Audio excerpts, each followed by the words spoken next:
Welcome you to my channel my Guruji classes. आज हम क्या पढ़ेंगे? आज हम पढ़ेंगे राउट एक्ट के बारे में।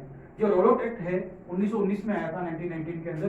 This is one of the set to be the worst acts in the history of India and it is regarded as to be a black act. इसके बारे में हम पूरी डिटेल्स पढ़ेंगे और ये क्यों आया था, इसके क्या असर हुए, what was the reasons that it was enacted in India and what were it's consequences, what did Indian leaders did, that will be also be dealt with it. अब इसके अंदर इस एक्ट को एक और नाम से बोला जाता है the anarchical and revolutionary crimes act है। ये बेसिकली ये राउट एक्ट तो इस नाम से मशहूर हुआ, पॉपुलर हुआ, but basically it was correctly said to be, ये एक्ट क्या था? ये था anarchical and revolutionary crimes act 1919 के अंदर। अब ये एक्ट के अंदर था क्या और ये क्यों आया?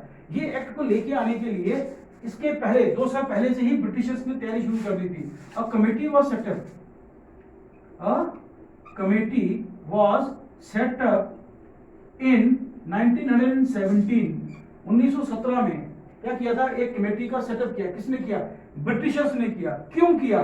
करने का कारण था कि जो इंडियंस हैं वो बहुत सारे क्या कर रहे हैं, सत्याग्रह कर रहे हैं। किसके लिए कर रहे हैं? कि वो अपनी जद्दोजहद कर रहे हैं कि उनको क्या मिले, अलग अलग जगहों से, यानी कि जो उनकी खेतों में काम कर रहे हैं अगर पीजेंट्स, तो ब्रिटिशर्स उनको सही सैलरी नहीं दे रहे, या फिर वो कॉटन मिल्स में काम कर रहे हैं तो उनको सही सैलरीज नहीं मिल रही, या फिर उनको जबरदस्ती कोई एक खास किस्म की फसल उगाने के लिए दी जा रही है, या उनको बोला जा रहा है, या उनको मजबूर किया जा रहा है। जिस तरह से इंडिगो कल्टीवेटर्स थे चंपारण के अंदर, इस तरह से बहुत जगह पे हो रहा था। अब अंग्रेजों ने जब देखा कि जो इंडियंस हैं they are taking the support of certain political leaders such as Mahatma Gandhi and some others, तो उन्होंने क्या किया? उन लोगों ने एक कमेटी सेटअप की कि जितनी भी सुब्रेसिव एक्टिविटीज हैं, कौन सी एक्टिविटीज हैं? सुब्रेसिव, जो कि एक्टिविटीज जो थी गवर्नमेंट के अगेंस्ट थी, इन एक्टिविटीज को दबाने के लिए, सुप्रेस करने के लिए, क्या करने के लिए?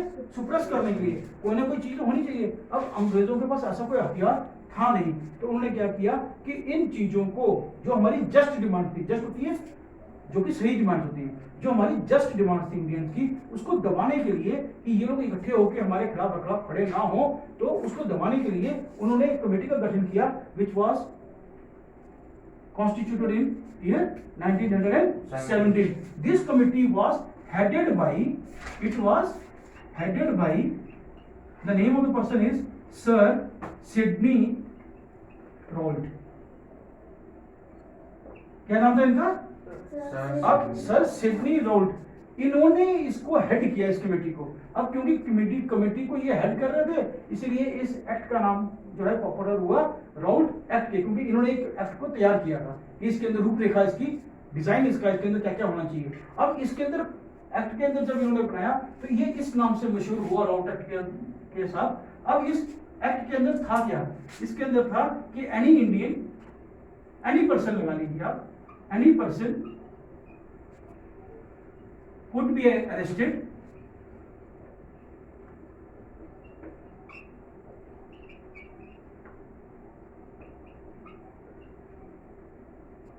without trial for 2 years and imprisoned, arrested के साथ imprisoned भी। किसी व्यक्ति को भी अरेस्ट किया जा सकता है, कैद किया जा सकता है, कितनी देर के लिए? 2 साल के लिए। उसके बाद क्या है कि जब आदमी को आप कैद करोगे तो उसका जो अगर ट्रायल होगा वो 2 साल बाद शुरू होगा, और ये ट्रायल जो होगा वो इन कैमरा होगा। क्या होगा? इन कैमरा यानी बंद कमरे में ट्रायल होगा, कि जो भी सुनवाई वगैरह होगी वो होगी। मगर ये जो 2 साल हैं, इसके अंदर क्या होगा? उस आदमी से की कोई सुनवाई नहीं की जाएगी कि भैया आप गलत हो या नहीं हो, मुझे गलत पकड़ लिया है कि मैं अपने अपने आप को निर्दोष साबित करूं, वो अदालत में जाऊं, कुछ बोलूं, मगर वो जा ही नहीं सकता, क्योंकि कानून ही ऐसा है जिसको भी इस कानून के अंदर कैद किया गया। और उसकी सुनवाई अगर होगी तो 2 साल बाद होगी, और 2 साल बाद कहां पे होगी? इन कैमरा, यानी बंद कमरे में होगी, जहां पे किसी को पता ही नहीं चलेगा फैसला क्या हुआ, सिर्फ सही है गलत है फैसला दे दिया जाएगा। उसके बाद एक और चीज थी कि जो हमारी मूवमेंट थी, मूवमेंट्स वर रिस्ट्रिक्टेड।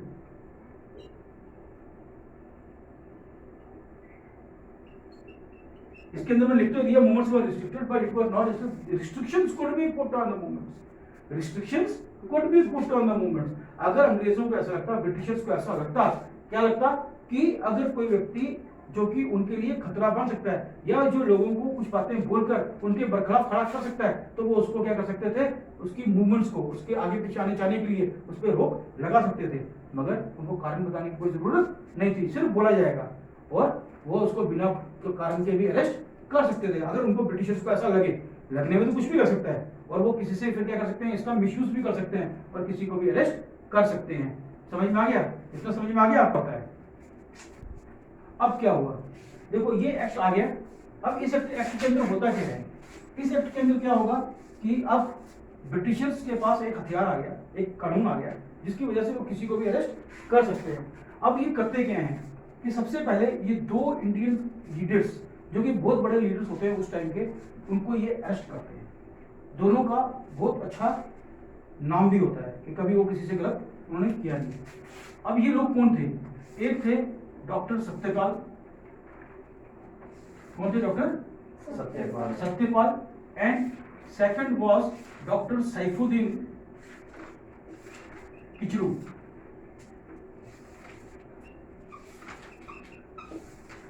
ये दो व्यक्ति थे, एक कौन था? Doctor Satyapal and second was doctor Saifuddin Kitchlew. जब ये इनको अरेस्ट करते हैं और 2 साल के लिए जेल में डालते हैं, जबकि इनकी कोई गलती नहीं होती, सिर्फ ब्रिटिशर्स को ऐसा लगता है कि क्या होगा कि ये लोग लोगों को कुछ बोल के हमारे बरखलाफ खड़ा कर सकते हैं, तो एक हमको और एजिटेशन का सामना करना पड़ेगा। इस चीज को देखते हुए जो हमारे महात्मा गांधी हैं वो क्या बोलते हैं, this act is a black act. क्या बोलते हैं? Black act. और वो एक कॉल देते हैं that we all should, all India people, जितने भी लोग हैं, हम सबको क्या करना चाहिए, एक सत्याग्रह करना चाहिए। क्या करना चाहिए? सत्याग्रह। यहां से शुरू होता है राउलेट सत्याग्रह।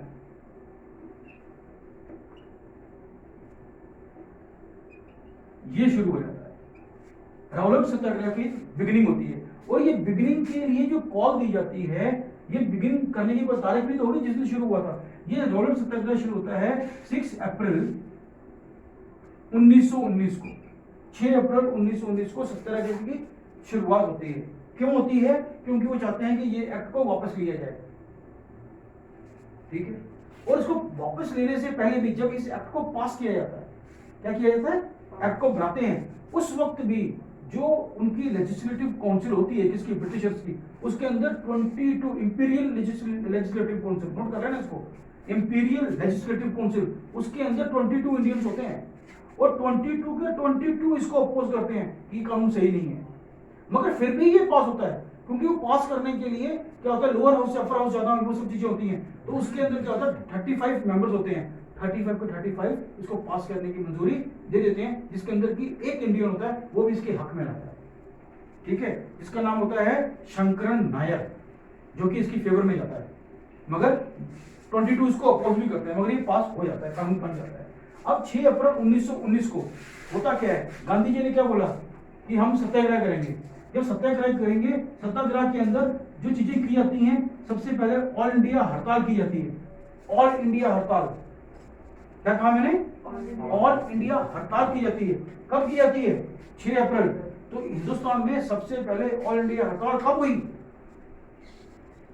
6 अप्रैल 1919। बड़ी इंपॉर्टेंट चीज है, हड़ताल और की जाती है। और क्या किया जाता है कि ये लोग ऑर्गेनाइज क्या करते हैं, सभा। क्या करते हैं? सभा क्यों करते हैं? क्योंकि बहुत सारे ऐसे लोग होते हैं जिनको कि इस कानून के बारे में मालूम नहीं होता, और वो क्या करते हैं कि ये इसलिए करते हैं कहते कि इन लोगों को जो अरेस्ट किया हुआ, आपने गलत किया हुआ, इनको छोड़ दो। लोगों को बुलाते हैं कि लोग इकट्ठे हों तभी तो छूटेगा, सरकार तक आवाज पहुंचेगी, तो ये इसलिए करते हैं। मगर होता क्या है कि 3 स्टेट के अंदर वायलेंट क्लैशेस हो जाते हैं। क्या होते हैं? 3 स्टेट्स के अंदर क्या होते हैं? वायलेंट क्लैशेस होते हैं। ये 3 स्टेट कौन सी होती हैं? एक होती है सबसे पहले पंजाब, ठीक है, नेक्स्ट इज गुजरात, नोट करो, Gujarat, and the third one is Bengal.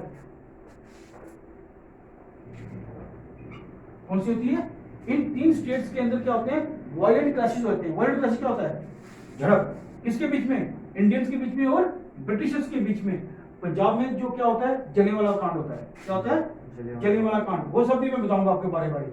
मगर यहाँ पे वायलेंट क्लैशेस होते हैं। जब वायलेंट क्लैशेस होते हैं तो गांधी जी समझते हैं कि सत्याग्रह तो शांति से किया जाना था, पीसफुल डिमॉन्स्ट्रेशन थी, मगर यहाँ पे तो हाथापाई शुरू हो गई, लड़ाई शुरू हो गई। तो वो क्या बोलते हैं कि मेरे को राउलेट सत्याग्रह को सस्पेंड कर देना चाहिए। क्या कर देना चाहिए, सस्पेंड। सस्पेंड का मतलब है कि हम इसे बंद नहीं कर रहे, हम कुछ देर के लिए रोक रहे हैं। ये सत्याग्रह हम करेंगे मगर अब नहीं करेंगे, अब हम इस सत्याग्रह को रोक रहे हैं। ये ऐसा क्यों डिसीजन लेते हैं, ये डिसीजन लेते हैं कि जितने भी इंडियंस हैं इनको सत्याग्रह के बारे में ट्रेनिंग दी जानी चाहिए। The Indian should be trained about satyagraha, that it should be peaceful. आपके सामने अगर वो आपको मारता भी है तो आप लोग क्या करेंगे, शांति से खड़े रहेंगे, आप हाथ नहीं उठाएंगे। मुन्ना भाई एमबीबीएस देखिए, वो क्या बोलता है, उसको एक चिपड़ मारता है, क्या बोलता है, गांधी जी ने बोला है अगर कोई मारे तो अपना दूसरा कार्य भी आगे करना है। ठीक है, तो वही चीज कि आपको कोई मारे आपने हाथ नहीं उठाना, आपने क्या करना है, शांतिपूर्वक वहां पे रहना है। नहीं तो अगर आप भी अगर हाथ उठाओगे तो आप अहिंसा करोगे, आपने हिंसा नहीं करनी है, तो आप अहिंसा के पुजारी हो, आप हिंसा नहीं करेंगे। ये चीज पे गांधी जी ने जोर दिया, पीसफुल डिमॉन्स्ट्रेशन के ऊपर। तो गांधी जी की बातों के ऊपर उन्होंने बोला कि लोगों को ट्रेन करेंगे, और साथ में सबसे बड़ी बात ये है कि हमने पूरा का पूरा चीज तो कर दी मगर हमने ऑर्गेनाइज्ड वे में नहीं किया। क्या नहीं किया, ऑर्गेनाइज्ड वे में नहीं किया। अगर हमने प्लानिंग करके ऑर्गेनाइज्ड वे में किया होता तो हम लोग बड़ी अच्छी तरह से कामयाब हो जाते, और साथ में लोगों को सत्याग्रह के बारे में ट्रेनिंग देना, जानकारी मतलब ये चीजें देना जरूरी है। अब ट्रेनिंग कैसे दी जाएगी, ट्रेनिंग दी जाएगी उनको इसके बारे में जागरूकता फैलाकर कि भाई आपने क्या क्या काम करने हैं और क्या क्या काम नहीं करने। नाउ व्हाट हैपेंस, अब आपको पता चल गया कि राउलेट एक्ट कब शुरू हुआ और खत्म हुआ तो क्यों हुआ, आया तो क्यों आया, what were the reasons for enacting Rowlatt act, कि ब्रिटिशर्स ने इसको लेके कानून को क्यों आए, ये पता चल गया। राउलेट एक्ट आने से क्या नुकसान हुआ कि ये अंग्रेज किसी को भी कैद कर सकते थे, और इंडिया के 2 बड़े नेता गिरफ्तार किए गए। जब ये गिरफ्तार किए गए तो गांधी जी ने बोला this is a black act, क्योंकि इससे आप जो निर्दोष हैं उनको पकड़ के जेल में डालता है। तो एक राउलेट सत्याग्रह शुरू हुआ, पेपर में राउलेट एक्ट आ जाए, राउलेट सत्याग्रह आ जाए तो इसके बारे में सेम चर्चा होती है। और इसे वापस क्यों लिया गया, इसे गांधी जी ने सस्पेंड क्यों कर दिया, पेपर में भी why was Rowlatt act suspended by Gandhi ji. तो आपने लिखना पूरी की पूरी कहानी होती है, फिर लिखना कि भाई it was suspended because violent clashes were witnessed in Punjab, Gujarat and Bengal, and Gandhiji felt that the people should be guided or informed about satyagraha. What is satyagraha? They should be well trained, and the satyagraha whenever it has to be called, जब भी people इसमें participate करें, it should be well planned and organized. समझ में आ गया? So Rowlatt act यहाँ पे खत्म होता है। I hope you might have understood. Please like and subscribe. Thank you very much. मिलते हैं नेक्स्ट वीडियो में जलियांवाला बाग के साथ।